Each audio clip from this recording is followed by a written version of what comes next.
सोबिया अमीन 9th class के online lecture series के next lecture के साथ।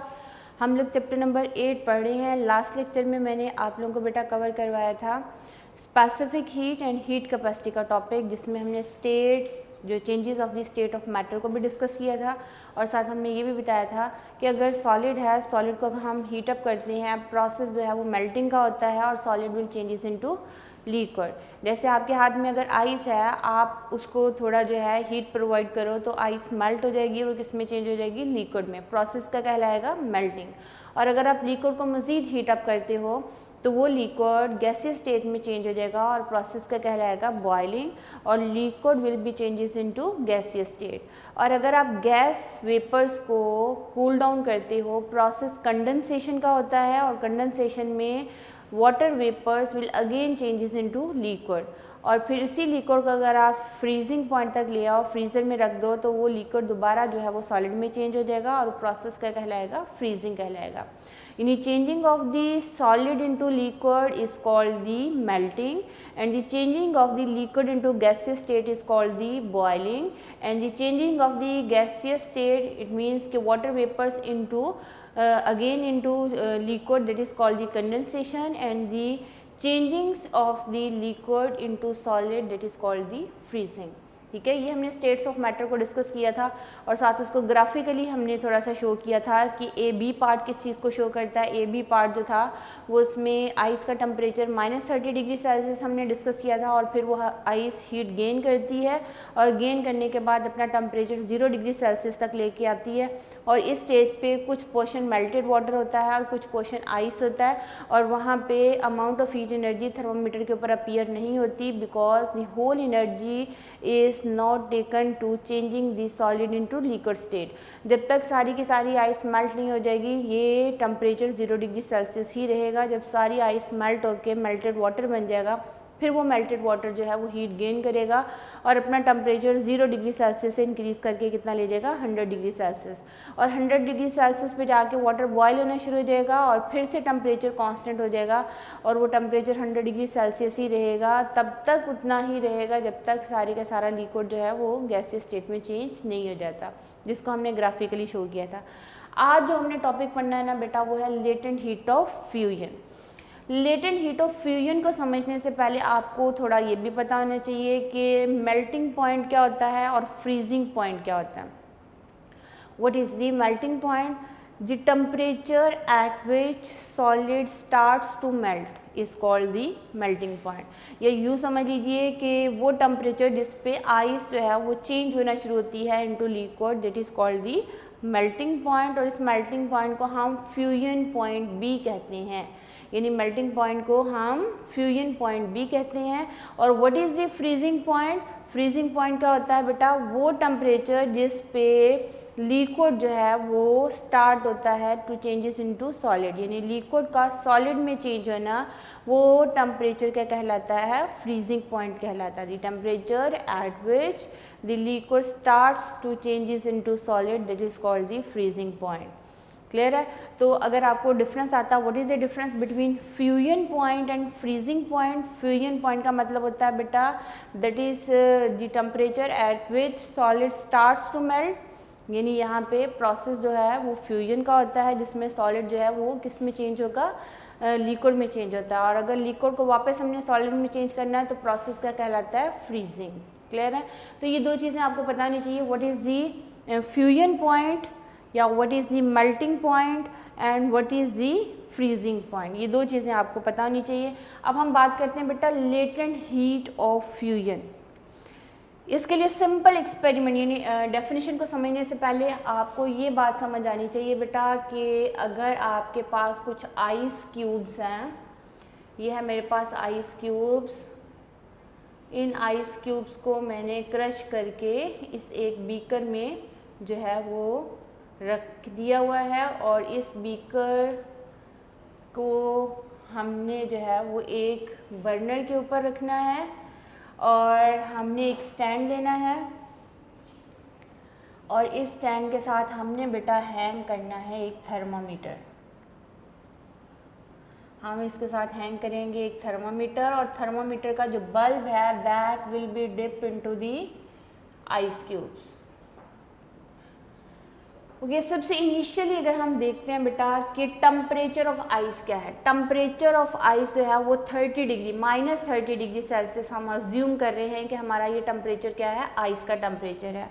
हमने नीचे से बर्नर को ऑन किया और amount of heat energy delta Q जो है वो इस सिस्टम में एंटर हो रही है। Delta Q amount of heat energy जब इस सिस्टम में एंटर होगी तो ये जो आइस क्यूब्स हैं अभी किस स्टेट में है, सॉलिड स्टेट में है, ये स्टार्ट हो जाएंगे मेल्ट होना।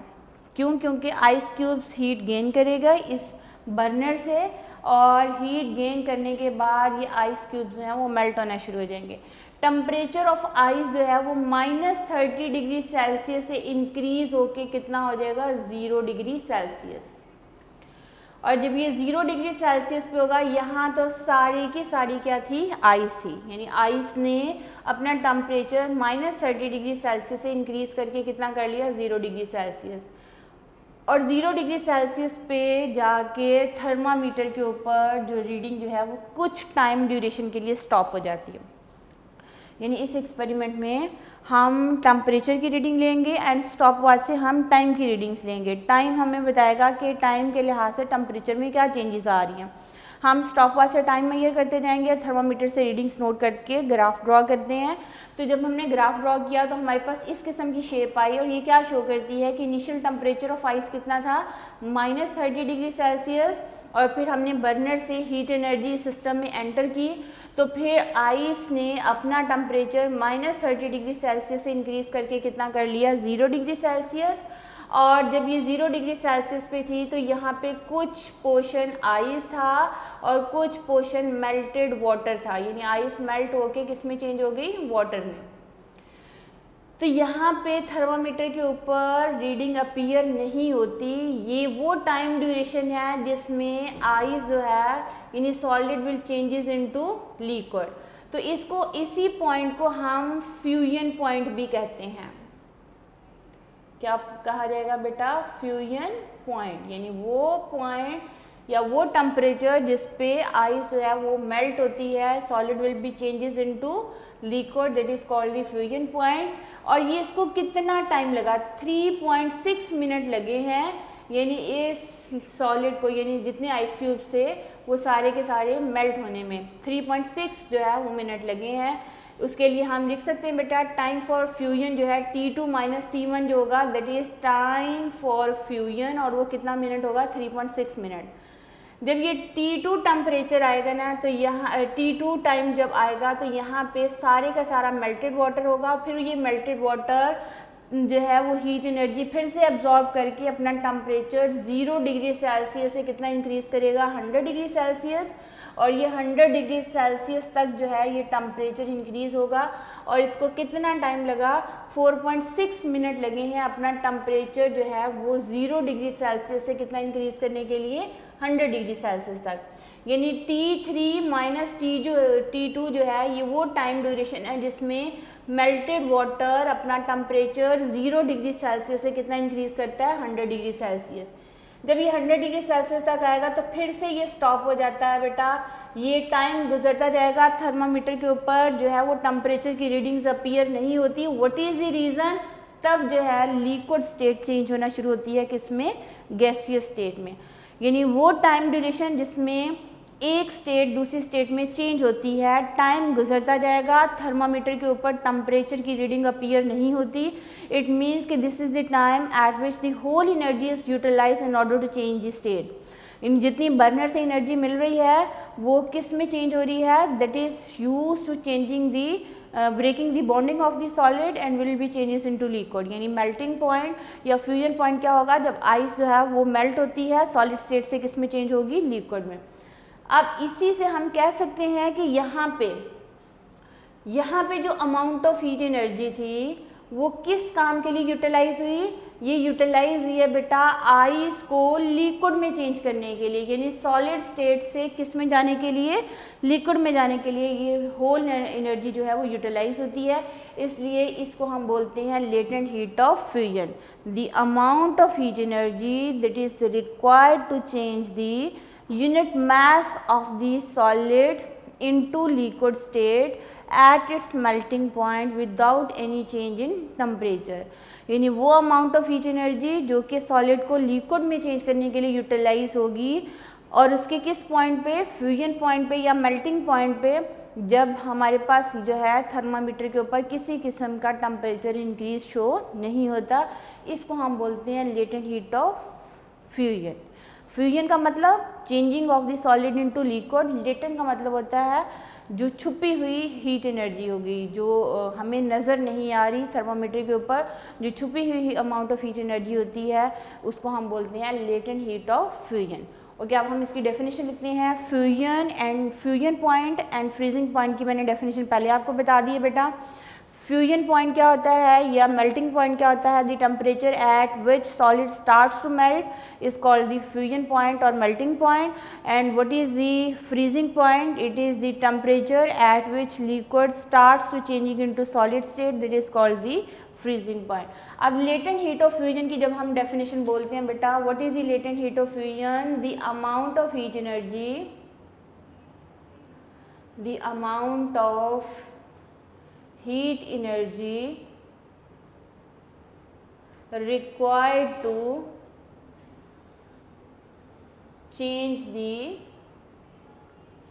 unit mass of the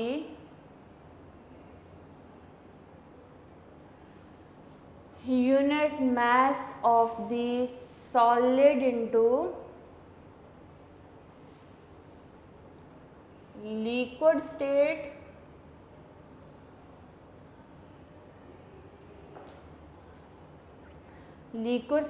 at its melting point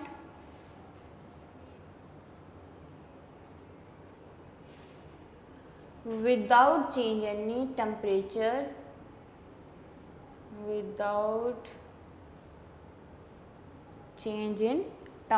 यानी बगैर चेंज इन टेम्परेचर के जो अमाउंट ऑफ हीट एनर्जी जो है वो रिक्वायर्ड होती है सॉलिड को लिक्विड में चेंज करने के लिए,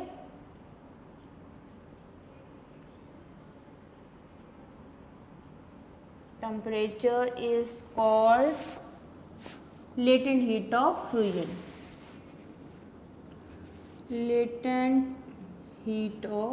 fusion।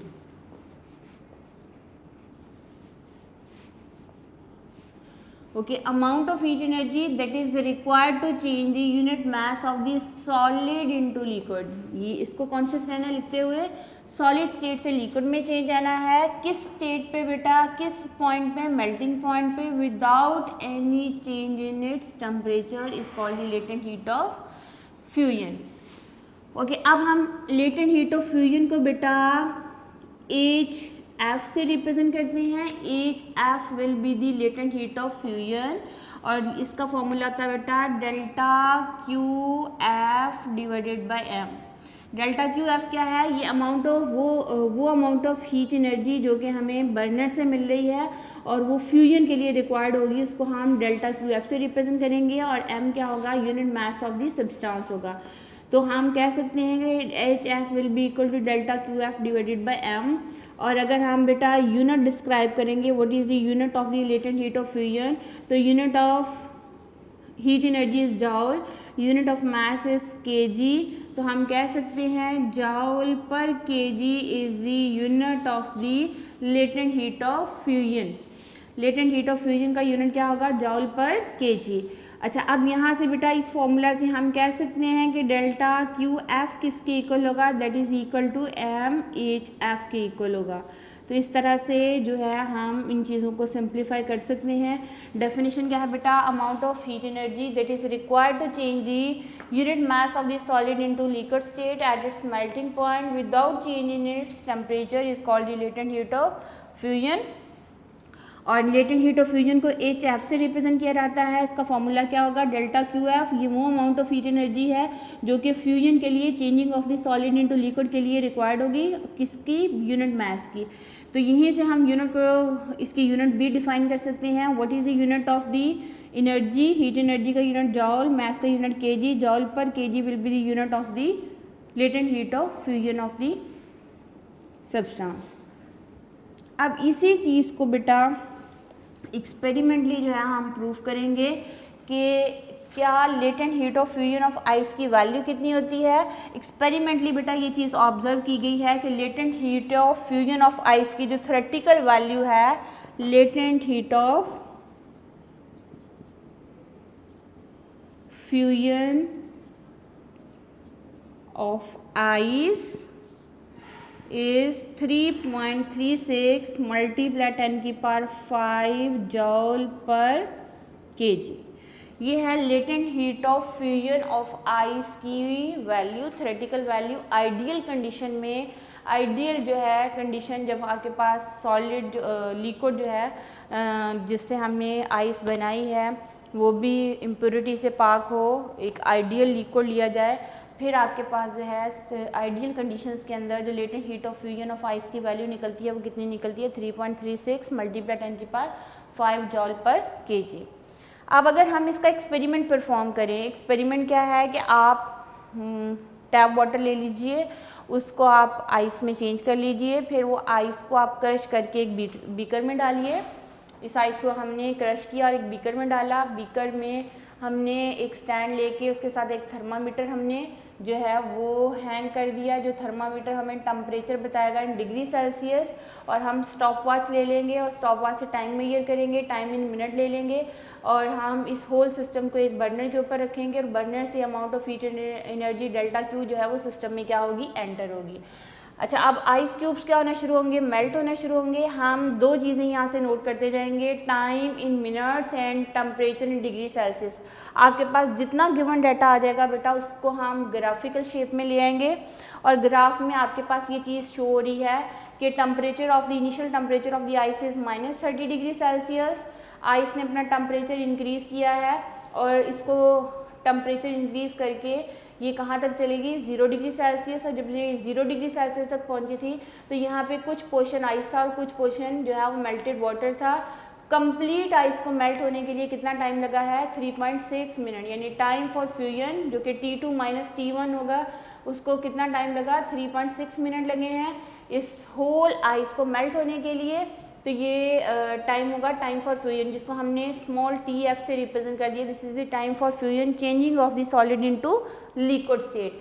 उसके बाद बेटा जब ये इस पॉइंट पे होगा तो यहाँ से फिर फर्दर जो है इसको 4.6 मिनट्स लगेंगे।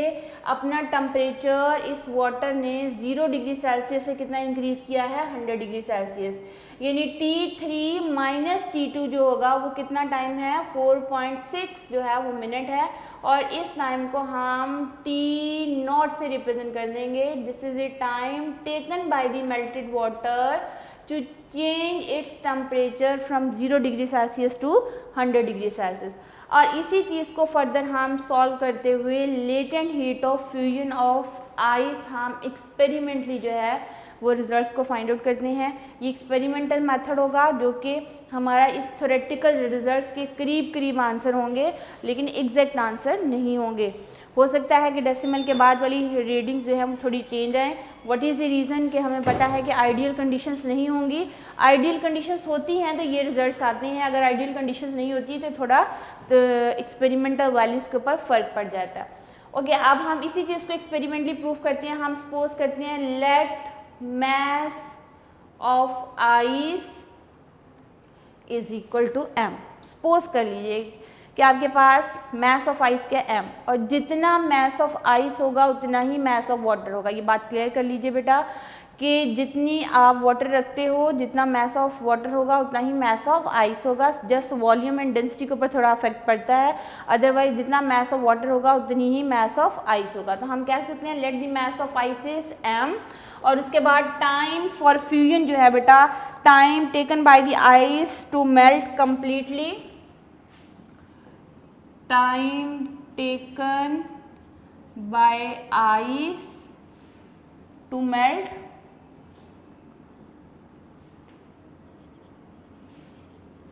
दैट इज इक्वल टू, इसको बेटा TF से रिप्रेजेंट करेंगे, और TF किसके इक्वल होगा, वहीं ग्राफ से बेटा देखिए T2 - T1 के इक्वल होगा। और मैंने वहाँ आपको बताया इसको कितने मिनट लगेंगे, इसको कम्प्लीटली मेल्ट होने के लिए 3.6 मिनट लगेंगे आइस को कम्प्लीटली मेल्ट होने के लिए। उसके बाद बेटा time taken by the melted water to change its temperature from 0 degree Celsius to 100 degree Celsius, वो टाइम टी नॉट से रिप्रेजेंट करेंगे। टाइम टेकन, ये मैं थोड़ा पार्टीशन कर लेते हैं ताकि हमारा काम इजी हो जाए। Time taken by melted water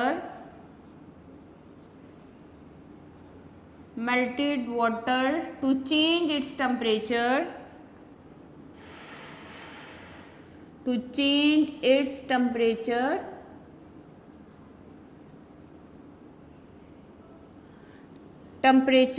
from 0 degree Celsius to 100 degree Celsius, उसको बेटा टी नॉट से रिप्रेजेंट कर देते हैं और वो उसमें ग्राफ में देखिए T3 माइनस T2, और ये जो टी नॉट होगा बेटा 4.6 मिनट लगेंगे उसको अपना टेम्परेचर 0 डिग्री सेल्सियस यानी वाटर को अपना टेम्परेचर 0 डिग्री सेल्सियस से 100 डिग्री सेल्सियस तक इंक्रीज करने के लिए। ग्राफ से हम सारी चीज़ें लिखेंगे। ये टाइम आ गया टाइम फॉर फ्यूजन, ये टाइम टी नॉट आ गया time taken by the water to change its temperature from 0 degree Celsius to 100 degree Celsius, और स्पेसिफिक हीट ऑफ वाटर की वैल्यू बेटा आपको लर्न होनी चाहिए।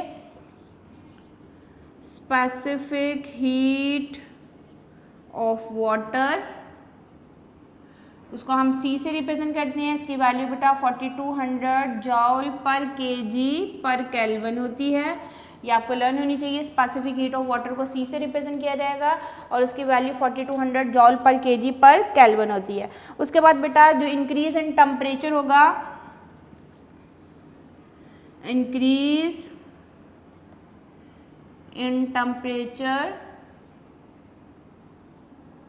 उसको डेल्टा टी से रिप्रेजेंट करेंगे और वो बेटा 100 डिग्री सेल्सियस होगा और इसको हम 100 केल्विन भी कह सकते हैं क्योंकि 1 डिग्री सेल्सियस जो है that is change in 1 kelvin जो होगा उसको आप लिख सकते हो, ठीक है। Heat required by the water, heat required by water to change its temperature, change its temperature from 0 degree Celsius to 100 degree Celsius. उसके लिए हम लिखेंगे बेटा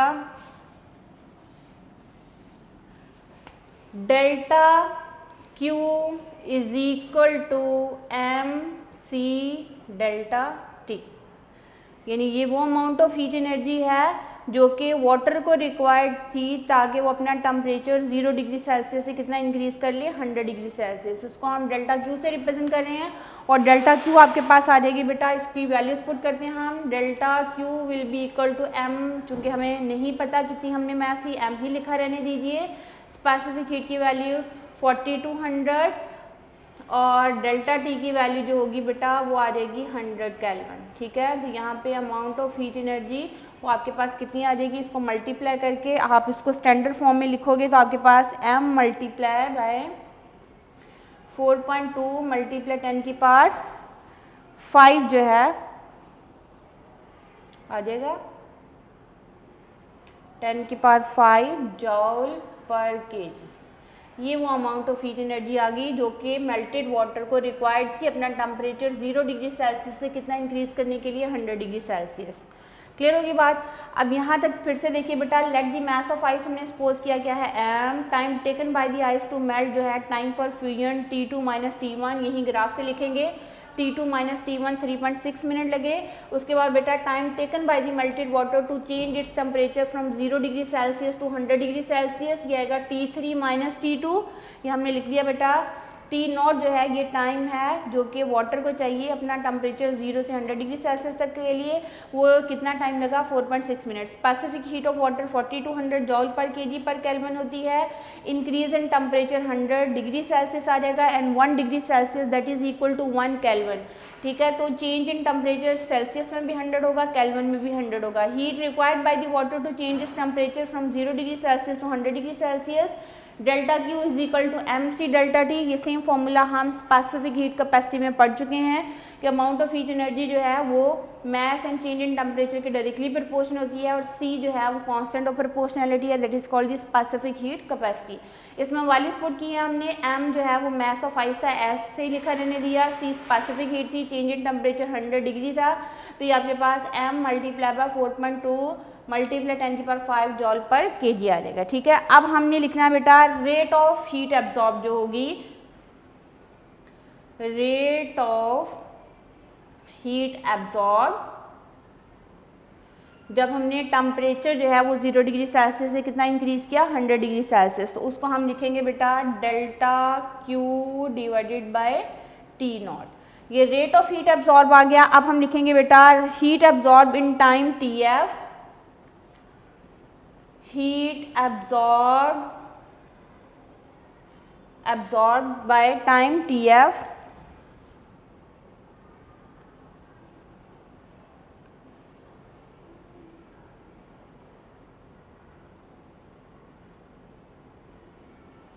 in time TF, तो उसके लिए हम लिखेंगे delta Q F that is equal to delta Q divided by ये एज इट इज, ये पूरा फैक्टर एज इट इज लिखेंगे, मल्टीप्लाई बाय हमने टी एफ यानी टाइम फॉर फ्यूजन के साथ क्या कर देना है, मल्टीप्लाई कर देना।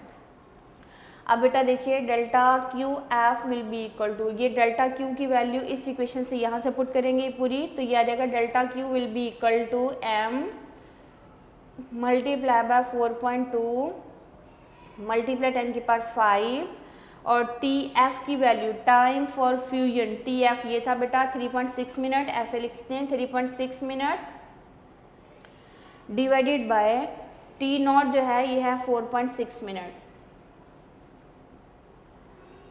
क्लियर होगी बात। अब इन सबको मल्टीप्लाई कर देते हैं हम, हमारे पास क्या आंसर आता है, delta Q F will be equal to, ये सारी जो है फैक्टर्स को मल्टीप्लाई करके आपके पास जो आंसर आएगा, अभी मेरे पास कैलकुलेटर नहीं है तो ये मैं चेक करके लिख लेती हूँ, आपके पास क्या आंसर आ रहा है बेटा, इन सब को मल्टीप्लाई कर दीजिए तो ये आपके पास आंसर आएगा m, ऐसे लिखा रहने दीजिए, m मल्टीप्लाई बाई यानी 3.29 मल्टीप्लाई 10⁵ जॉल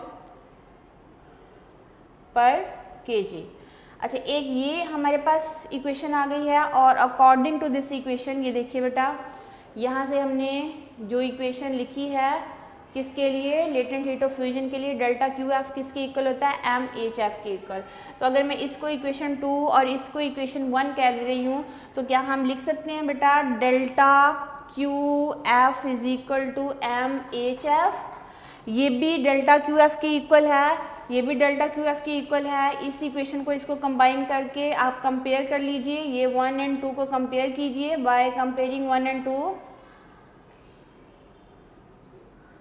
इक्वेशन 1 और 2 को कंपेयर कीजिए बेटा, आपके पास आ जाएगा M H F that is equal to, इसकी लेफ्ट साइड जो है ये है राइट साइड इस इक्वेशन की, फर्स्ट इक्वेशन की ये है, इसकी राइट साइड दोनों के इक्वलाइज कर दीजिए, ये आ जाएगा m multiply by 3.29 multiply 10⁵ joule per KG, m से कैंसल आउट हो जाएगा, and latent heat of fusion of ice की value 3.29 multiply 10⁵ joule per KG इसकी वैल्यू आएगी।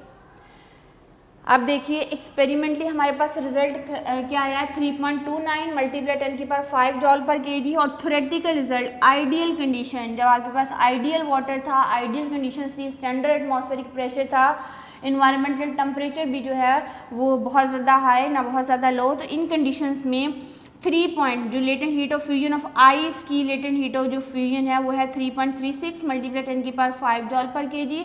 इसी चीज़ को जब हमने एक्सपेरिमेंटली प्रूव किया, यानी हमने टेम्परेचर एंड टाइम की रीडिंग्स लेके ग्राफ प्लॉट किया, और ग्राफ से हमने कंप्लीट ये डेरिवेशन की, और डेरिवेशन के बाद हमने जो latent heat of fusion of ice की वैल्यू फाइंड आउट की, वो कितनी निकली 3.29 मल्टीप्लाई 10⁵ जॉल पर केजी, जो कि अप्रॉक्सीमेटली इस वैल्यू के नियरली इक्वल टू है, लेकिन एग्जैक्ट नहीं है, because these are the experimental results and these are the theoretical results. Experimental results and theoretical results match तो होते हैं लेकिन एग्जैक्टली मैच नहीं होते। रीज़न क्या है कि हम यहाँ जो आइस ले रहे हैं वो प्योर नहीं है, उसमें इम्प्योरिटीज़ हो सकती हैं। हमने जो टैप वाटर लिया है उसमें इम्प्योरिटीज़ हो सकती हैं, तो आइडियल कंडीशंस नहीं है, आइडियल वाटर नहीं है। तो इस वजह से हमारा जो एक्सपेरिमेंटल रिजल्ट्स है वो थ्योरेटिकल रिजल्ट्स के करीब तरीन है, लेकिन एग्जैक्ट वैल्यू नहीं है। तो ये बेटा एक एक्सपेरिमेंट है। एक्सपेरिमेंट के ज़रिए से हम जो है latent heat of fusion of ice की वैल्यू फाइंड आउट कर सकते हैं। इसको थोड़ा सा रिपीट कर दूं क्योंकि इसी तरह हमने वेपराइजेशन की वैल्यू निकालनी है। हम सपोज कर रहे हैं let the mass of the ice is m, time taken by the ice to melt, यानी time for fusion TF, time for fusion जो है T2 - T1 है। ग्राफ से देखिए 3.6 मिनट लगे इस आइस को मेल्ट होने के लिए। उसके बाद हमने क्या लिखा, time taken by the melted water to change its temperature from 0 degree Celsius to 100 degree Celsius, उसको T0 से रिप्रेजेंट किया, T3 - T2। उस ग्राफ से देखिए T3 - T2 की जो वैल्यू है वो कितनी है, 4.6 मिनट, यानी 4.6 मिनट लगे मेल्टेड वाटर ने अपना टेम्परेचर 0 डिग्री सेल्सियस से कितना इंक्रीज किया, 100 डिग्री सेल्सियस। फिर स्पेसिफिक हीट ऑफ वाटर की वैल्यू कितनी होती है, 4200 जॉल पर kg पर केल्विन। उसके बाद बेटा इंक्रीज इन टेम्परेचर आ गया, जो कि केल्विन में भी 100 केल्विन होगा, डिग्री सेल्सियस में भी 100 डिग्री सेल्सियस होगा। Heat required by the water to change its temperature from 0 degree Celsius to 100 degree Celsius, जो amount of heat energy required होगी वो होगी delta Q is equal to MC delta T। M हमने as it is put कर दिया, C की value put की है, चेंज इन टेम्परेचर पुट किया है, तो आपके पास आंसर क्या है, M multiply by 4.2 10⁵ joule per kg। ये हमारे पास रिजल्ट आ गया। उसके बाद बेटा rate of heat absorb, T0 time में कितना amount of heat energy absorb होगी वो हमने डेल्टा Q बाई T0 लिख दिया। फिर heat energy in time TF, यानी जो टाइम TF होगा उसमें अमाउंट ऑफ हीट एनर्जी, ये तो अमाउंट ऑफ हीट एनर्जी आ गई जब टेम्परेचर 0 से 100 डिग्री सेल्सियस हुआ। ये वो अमाउंट ऑफ हीट एनर्जी होगी बेटा जब पूरी की पूरी आइस क्या हुई, मेल्ट हुई। इसको सेम फैक्टर को मल्टीप्लाई बाय TF कर देंगे, ये T0 है। T0 की वैल्यू यहाँ देखिए, T0 की वैल्यू है 4.6 एंड TF की वैल्यू है 3.6। ये वैल्यूज पुट कर दी हमने, 3.6 मिनट डिवाइडेड बाय 4.6 मिनट, आपके पास ये रिजल्ट आ गया।